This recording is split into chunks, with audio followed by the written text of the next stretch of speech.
Hello everyone, this is Gemini Jets 1975 coming at you with the sixth installment of the Liveries and Aircraft series, this time on American Airlines. I've been thinking about doing others on Eastern, TWA, Continental, and Pan Am. Let me know what you guys think on that. Those are probably going to be more about history and aircraft than necessarily liveries, but that's okay. That's part of what this series is about. Anyways, let's get started on this. This is my only model power model. The Gemini Jets DC-10 would probably be a gorgeous addition to the collection, but it's more than horribly hard to find, and for a good price too.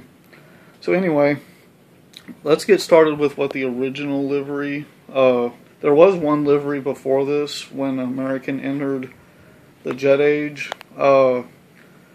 Most of you have it. It's the retro American Airlines livery. That was basically the first jet age livery. This one came about in, I want to say, the earlier mid-70s, and it was around for a very long time, as you well know. Anyway, let's get started here. On the front of the plane, you've got the windows. There are no windshield wipers with model power. And then the luxury liner, that was one of their famous markings. Then you got the red, white, and blue cheat lines. And it runs all the way down. You got the American titles. Goes all the way down the plane. And then you come to the back towards the tail with the horizontal stabilizers. And then your vertical stabilizer. And then the big AA logo on the tail. Very iconic livery. A lot of people were upset when it changed. In case you did not know, the main reason it changed is when American ordered the Boeing 787. The 787 cannot, since it's made out of composite materials, you cannot use a bare metal polish scheme on that. So they had to change it. Oddly enough, the Airbuses are the same way. So if you've seen pictures of the old Airbus A300, they painted it a kind of a gray color, and that's for the same reason. They lived with it then. They decided to change it for the 787. Well, American was one of the early customers for the DC-10. They actually were one. They helped McDonnell Douglas develop the airplane. In fact, it was involved in a horribly tragic accident at Chicago O'Hare. Oddly enough, the flight number 191 was also the same flight number that of Delta's tragic L-1011 accident at Dallas-Fort Worth in 1985. Why anyone would want to use the 191 flight number anymore, I have no idea, but it is still in use at some airlines. So after they began, after the Chicago O'Hare incident, the airplane was put back into service, and it actually served quite well with distinction with quite a few airlines. Most of them were retired by, I think it was shortly after 9/11. And then as far as narrow body short-range aircraft, the 727 was a workhorse for several U.S. domestic carriers. And short to medium haul routes, Delta, United, American, Continental, maybe not as much Continental. Several others escape me, but TWA had quite a few, Eastern had a bunch. And then So that airplane was also basically permanently retired shortly. Some airlines did it before 9/11, some of them did it right after. And then, as far as kind of a special subfleet, when American was given nonstop Dallas-Fort Worth Tokyo authority, they ordered two 747 SPs, and they used them on that route pretty much exclusively.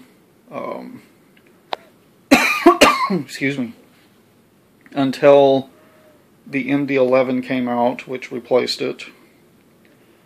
Once the MD-11 came out, then, which was about 1989, 1990, the 747 SPs were disposed of. The MD-11 was also used from then until around 9/11.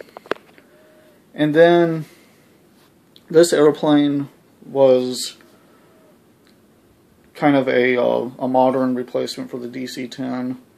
It was stretched, had glass cockpit, and probably not as good of a range, which is why most airlines didn't like them. McDonnell Douglas promised one thing, and something entirely different was what actually occurred. And then we bring it to the modern day. American, long before bankruptcy, ordered the 777-200. This airplane was basically a DC-10 replacement, and they've got quite a few of them. As far as I know, they're going to keep them. I haven't heard that they're not. The 787 going along with it. The 767-300s are on their way out. The 767-200 is gone. These airplanes, they speak for themselves. Well, next, we come up to their current livery, and the current queen of the American fleet, the 787. I've done a model review on this, but not so much a livery review.